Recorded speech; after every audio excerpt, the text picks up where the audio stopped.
We are on the cusp of a major social change. Do you feel it? Even if you don't, make no mistake, change is coming, and it is going to be unforgettable. I'm your host, Dr. Sarah Hart, and here on Prime Spark, where we work with and on behalf of women over 55, I want to help you find that spark that will ignite your way forward, reflect your gifts to the world, and illuminate your path through this next stage of life. Through these podcast conversations, I hope to inspire you to see how you can make a significant contribution to some of the gnarly problems that are facing us right now. Join me, and together let's discover our Prime Spark. Hi, and welcome to Prime Spark. I'm Sarah Hart, and I'm so happy you're here with us. Prime Spark is designed for women over 55 or close, with a goal to help us all live our happiest, most fulfilling and productive lives, now and in the future. The mission of Prime Spark is to change the way our society sees and treats older women. That's a big mission, which only means we all need to be involved and we need to get going now. And today I have the pleasure of talking with Lynn, a woman whose work I greatly admire. Lynn is a coach and a speaker. She is passionate about helping high-achieving women end burnout and love their life. This is a very personal mission for Hannah. As she describes, in the whirlwind of life, she hit a wall, and hard. She was stuck in the thick, suffocating fog of burnout, which was a combination of career burnout, parenting exhaustion, and health fatigue. She embarked on a transformative journey. This led her to her current work, in which she combines lessons from her 12 years as a holistic health provider and the 12 years she spent as a software designer to create Serene Success, which is what she offers now.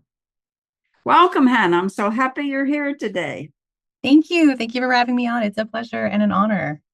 Thank you. Let's just ask you this to get started. Do you experience getting older? And if you do, what is that experience? And if you don't, why is it that you think that you don't? Goodness. Well, yes. I mean, I'm aging every day, as we all are. And I have noticed that I have been changing and my life has been changing. I don't know if I solely attribute it to age. I think it's more shifting responsibilities, shifting culture with the pandemic and the shutdown and being kind of cooped up for a long time, and then shifting responsibilities. And of course, age is a factor as well. It all kind of comes together. Yeah, it's sometimes hard to sort out what is any specific thing. And especially, I think you're right. After our whole experience with COVID, that was a remarkable several years. Hannah, I am fascinated with burnout because it seems to me a lot of people use that word for intense burnout, little burnout, middle burnout. So what do you think the signs and symptoms are of burnout? So the signs and symptoms of burnout look initially a lot like stress. And so, things like the signs that like the job is getting to you, right? So there's irritability and anxiety, insomnia, poor concentration, maybe some gastrointestinal stomach problems, headaches. And those things could be anything, like any one of those things in isolation could be anything. I think when it starts to turn into what we're calling burnout is when you have that time to recover, like you've taken the weekend off, you've had your holiday, you come back and you're still not ready to go on Monday morning. Like you're not all the way there. You're not fully engaged. You're feeling detached, cynical, resentful. I think resentment is like a big red flag for burnout. And when you start having those feelings, I think that's really when it's like, hey, it's time to kind of take a look at how we're living life and see if we are experiencing a burnout or like heading towards that direction, because it's a lot easier to fix before you are all the way into the depths of it. So, yeah. What are those steps? I mean, so people should be alert for what you just said.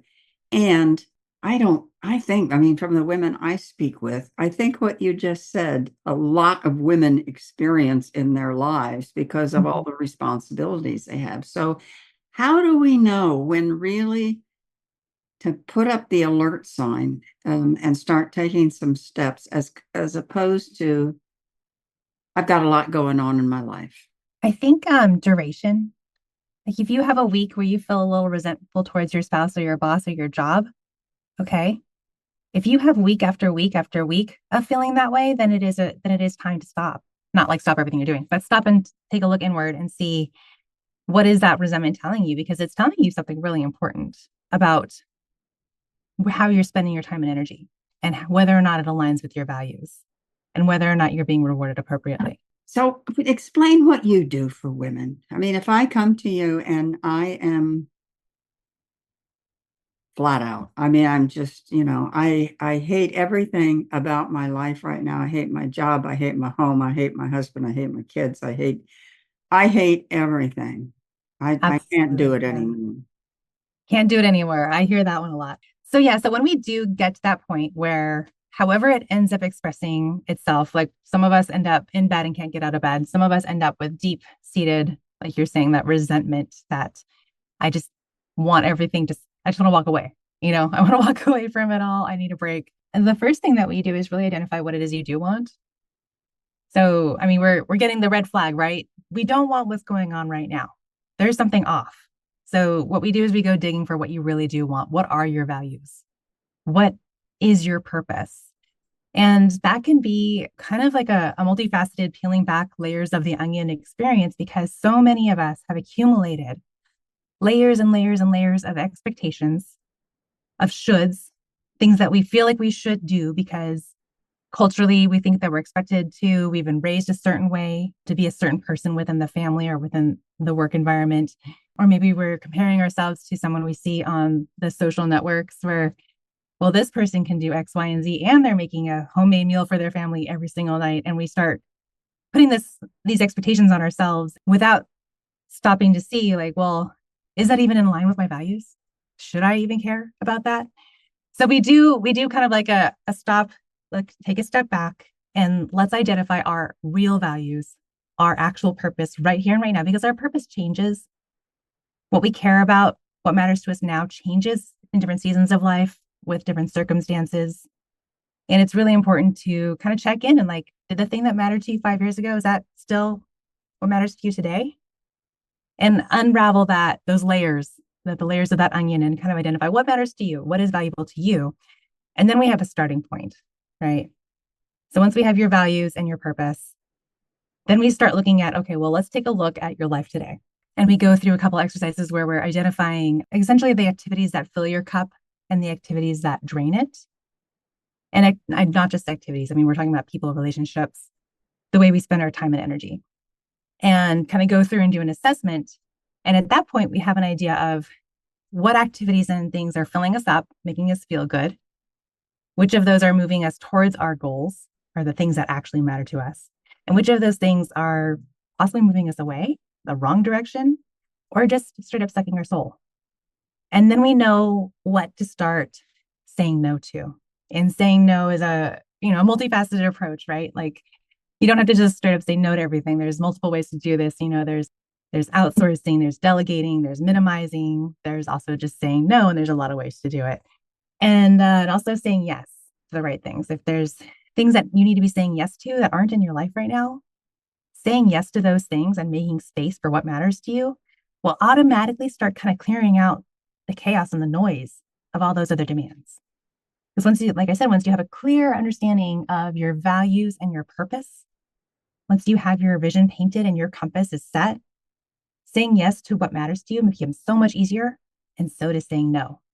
And then once those yeses and then those nos are being defined and being honored, a lot of that resentment starts to go away. I could imagine a woman coming to you and saying, I have to work because I have to have the income coming in. My parents are elderly. I'm the only one who can really take care of them and take them to doctors and do things that need doing. And I don't have the money to pay anybody else to do that. I have children. One is 8 and one is 14, and they need me a lot. There is nothing I can think of I can say no to so that I can start saying yes. It sounds lovely, but I don't know how I can do it. I have yet to meet a woman who didn't have something in her life that she could get rid of. Like when you realize that you can say no, even if it feels like you can't. Like I've worked with people who are like, I can't say no to anything. I have to do everything. I'm like, I get it. I get it. I felt that way for many years. And then you start to reframe and you tap into that vision and you start reframing the fears that oftentimes drive our behaviors, which is there's typical behaviors that kind of lead to burnout. One of those is like overhelping, overachieving, being the nice girl, as we've been taught to be, the people pleaser, the perfectionist, and starting to reframe the fears that drive those things. And usually it's like a fear of being worthy, a fear of, and that shows up as like an imposter syndrome, a fear of scarcity, where a fear, like possibly a fear of losing your job or a fear of not being belonging or being accepted, and start to address these fears and reframing them, then not suddenly, sometimes it takes a little bit of work, but as these fears are being reframed and your mindset starts to shift, you begin to see opportunities that are there that you couldn't see before because your mindset was in a different place. And so it really does start with our beliefs about ourselves and our reality. And as we challenge those beliefs that are kind of keeping us in a box, feeling compressed and feeling trapped and feeling overwhelmed, and we systematically approach those beliefs and challenge them and shift from a fear mindset to an empowered mindset, things that are right in front of us that we never really saw before become clear. And those opportunities to minimize things that aren't actually moving us forward, to reframe our value to our companies in terms of impact instead of hours, our ability to show up in extremely efficient ways that matter for our family instead of in every single moment and every single way and doing every single thing for everybody, it becomes much more clear that you actually don't have to do it all, that you can actually stop doing things and the world will not end. It might feel like it until you start making these changes in the way we think and approach things and like believe about the world and believe about ourselves and believe about abundance and what's possible for us and our reality. But once we make those shifts, those internal shifts, the way we see the world and the opportunities that are in front of us gain a whole new light. And there is room. There is always room to let something go. That's interesting. So have you found, it seems to me that women with resources have more possibilities for finding alternatives and saying no than women who lack resources. Have you Yes. found that or not, or is that my bias? No, that's absolutely true. I mean, there's a reason that we want to make money, right? It's so that we can have resources and options to make better decisions or better, easier decisions, right? Money won't buy happiness, but it can buy a lot of other things that we need in our lives. But resources is more than just money, right? Resources are also relationships. I mean, I've heard the phrase that your net worth is, was it your network is worth your network? No, something like that. Something about your network and your net worth being equal. And I've been thinking about that recently. I'm like, that is so powerful. And we don't approach that way. But a lot of women who maybe haven't been investing in making a lot of money have been investing in relationships. And those relationships are valuable. But yeah, so resources matter. And taking a strategic approach to investing in your resources, and whether that's the income or the investments or your relationships or your network or your community or whatever those resources are. But yeah, we all have access to resources. Some of us, it's not equal. Some of us have way more resources than others. Resources matter. Yeah, you definitely want to have resources.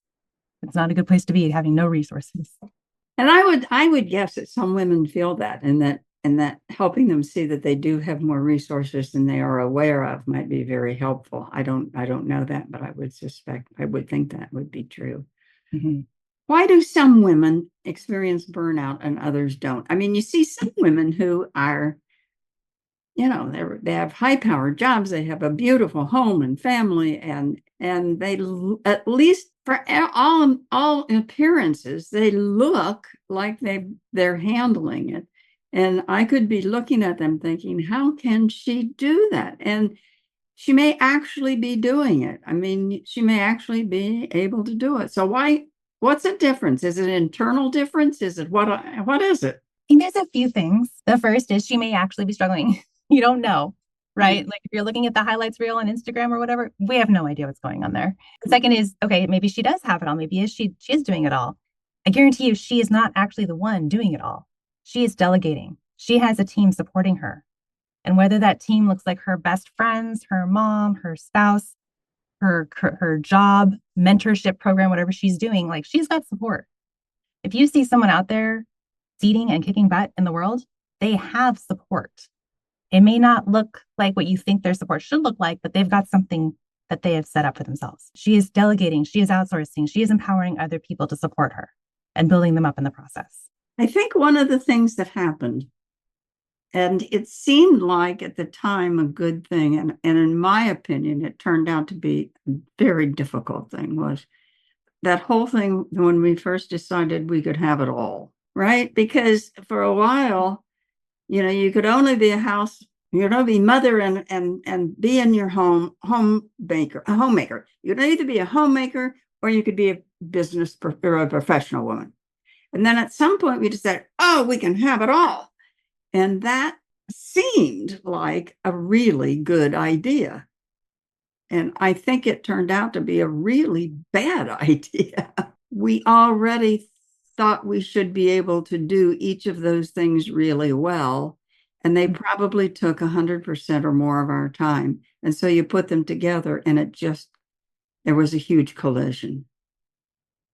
Right. I mean, I hear what you're saying. And I think that there's a difference between experiencing the benefits of having a beautiful family and a lovely home and having an impactful career.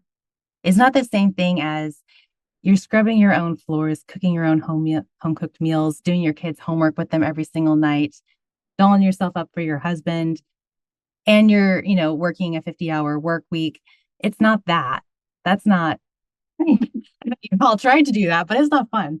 I think that like a slight shift, right? So I want to have these things in my life doesn't necessarily mean that I have to wash the cars, do the oil changes.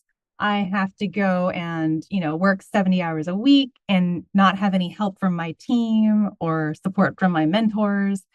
And I have to, I'm going to dye my own hair. I'm going to stop, outsource it. Like if you can afford to outsource something, do it. If you can delegate something, do it. If you can teach your kids to do something for themselves, like make dinner, do it. Absolutely do not go do everything by yourself. That is not fun. It is not rewarding. And you're not building anyone else up.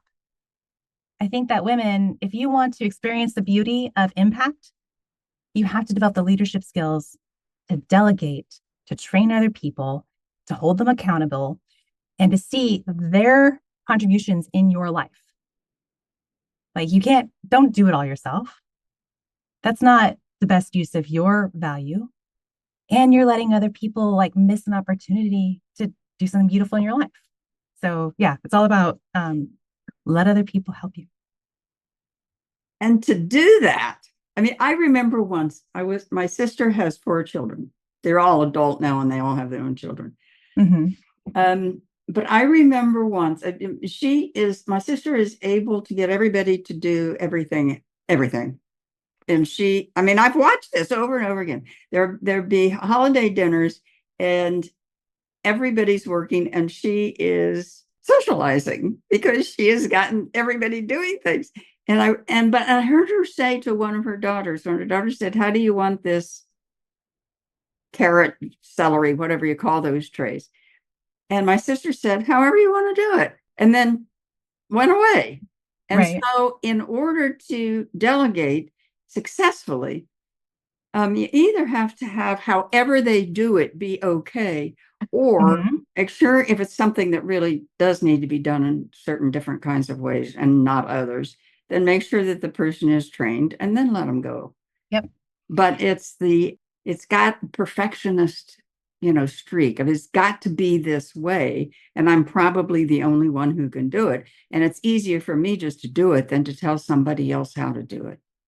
Right. And I think that mentality and what you just described within the world of career, you're not going to make it very far. You're not going to become an executive. You're not going to become a leader and have a large impact if you don't trust your team. First of all, you got to be able to, I mean, if you don't trust your team, you got to hire better people, but you've got to find the right people, hire them, and then give them power. Give them the power, give them the training, give them the follow up on it, support them, answer their questions. Don't abandon them. Don't just like hands off and walk away. Same thing with your family. If you give them a task, supervise, encourage, follow up until they've got it, right? Until they feel confident. And then okay, then you can let it go. And that is called empowering others. That is leadership. And if you are a woman who can lead, then there's no limit to what you can actually have in your life. If you can lead, and by leading, I do mean delegating and empowering others to help themselves and to help you to achieve a vision. And if the vision is this beautiful home life or a beautiful event or an amazing career or impact in a different way, all of those visions are a different way of having impact in the world. And if you can empower other people to buy into your vision or add their vision to it, and then give them the skills and the training and the support that they need, and then let them go, you're a leader. If you're a leader, you can have what you want. If you sell the vision to others and you get them to buy in and they're supporting you. So it is a lot about letting go of, I'm the only one, because you're not. And if you want to be the only one, then that's all you're going to be able to do. And it's just true. It seems to me that that's one of those things that if you want to start doing that, you can't turn on a dime, because if you haven't had your family, for example, take responsibility for anything because you're the only one who can do it. You can't just suddenly say, okay, from now on, you're responsible for this, and you're responsible for this, and you're responsible for this. I mean, just like you couldn't do that at work. I mean, you wouldn't assume you could do that at work. And so you can't assume you can do that at home. You've got to treat them, if you're comparing it to work, you've got to treat them like they're entry-level employees. You don't take an intern and drop, an executive's job on their plate.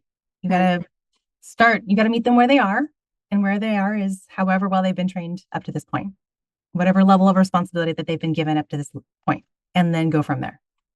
And tapping into their motivation is extremely powerful. Depending on how old your kids are, you're kind of not their boss. You may have lost that power. Like maybe they're older and they don't want to listen to you. So you've got to tap into their motivation and sell them the vision. What's in it for them? Why should they buy in to this dream of having the household run a certain way or lifestyle look a certain way? And then start training them and bringing them on board with things.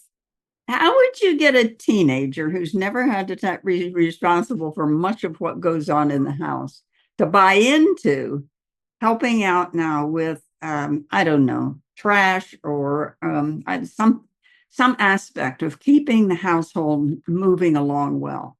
What would be a motivation for them? Boy, well, I'm not a parenting expert. I'm going to say that first. But now that with that out of the way, I'm not a parenting expert. I would start with something that impacts them so that the natural consequences of their failure impacts their life in a way they don't like. So I would start with things within their world, within their peripheral, that if they screw it up or don't do it, they're not going to like it. And then hopefully go from there. I don't know, hire help. Get someone who is a parenting expert in on this. Yeah, it is a little different at work because they've been hired to do a job. So they show up expecting to do it. Whereas at home, if they haven't had that expectation, it's a little like, what's going on here? What's going on here? I don't know. I don't want to. I'm going to my room, listen to music. I'm not. I'm not taking out your trash. Hannah, this is fun. What are 3 things you've done in your life that you're most proud of? Oh, goodness. 3 things. I have done a few things. So I think the first thing was when I was in my 20s, heading towards 30s, I was broke as a joke. And I had such anxiety about asking for money. I had my own business at the time, and I was just not doing well. I was great at what I did, but I was terrified of money. I was afraid of asking for it. I was afraid of charging money. I was afraid of having conversations around it. So I was like, I need to fix this because I'm struggling. And I think when I made the decision to change my mindset around money and then did the work, it took a few months of deep work to change my mindset around money.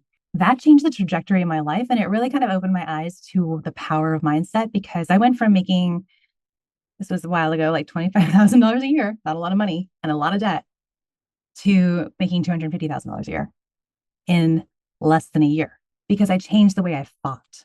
I changed my beliefs. And I think it's not so much I was so proud of the accomplishment. It was more like, oh my goodness, I realized that by changing the way I view the world, I can change the way I act in it. I can change the results I'm getting in a really, really big, tangible way.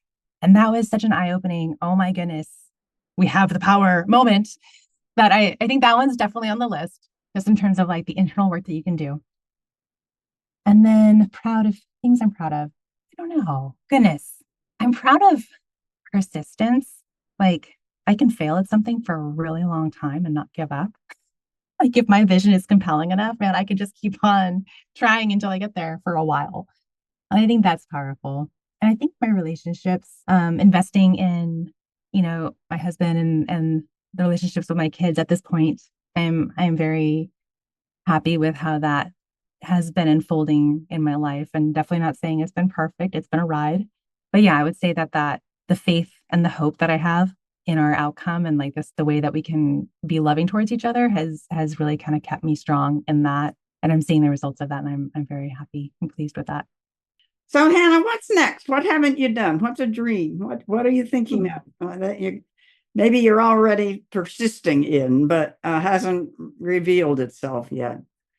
Well, what is next is getting to know more women who are wanting to have a big impact on their world.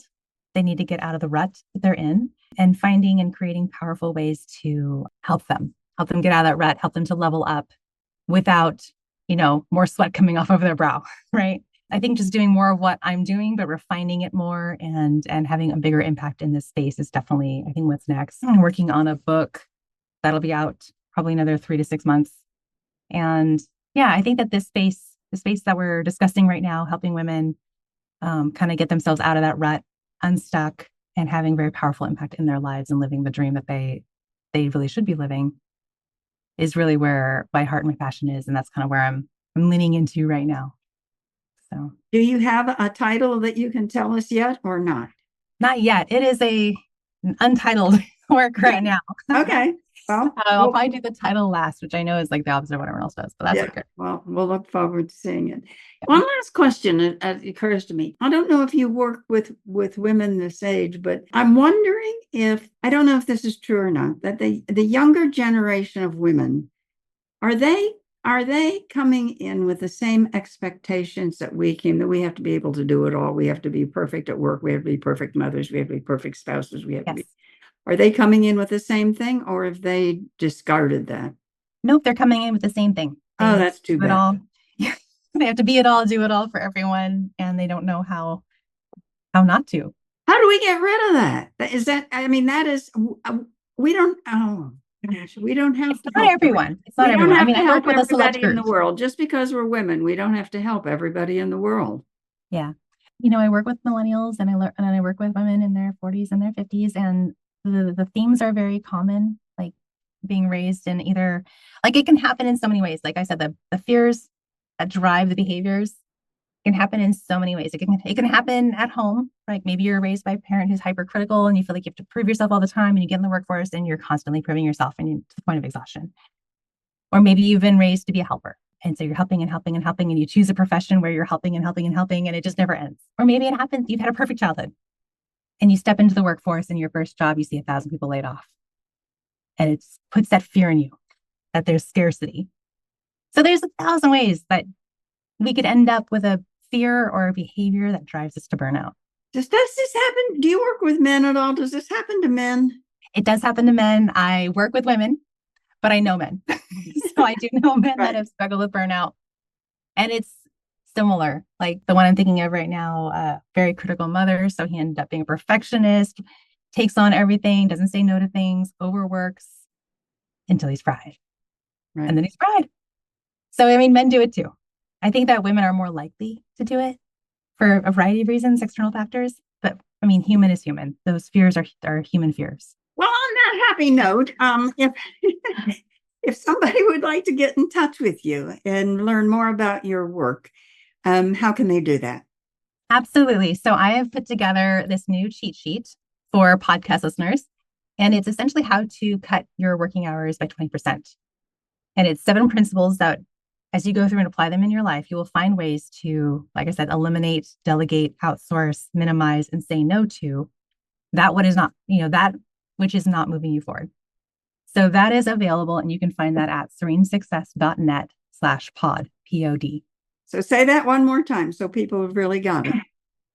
Okay, the URL is serenesuccess.net/pod, as in podcast, P-O-D. Okay, so everybody, that's serenesuccess.net/pod, P-O-D. Okay, so thank you, Hannah. That's our time today. Please join us again. You can find our Prime Spark podcast on every popular outlet. Find out more about Prime Spark at primesparkwomen.com.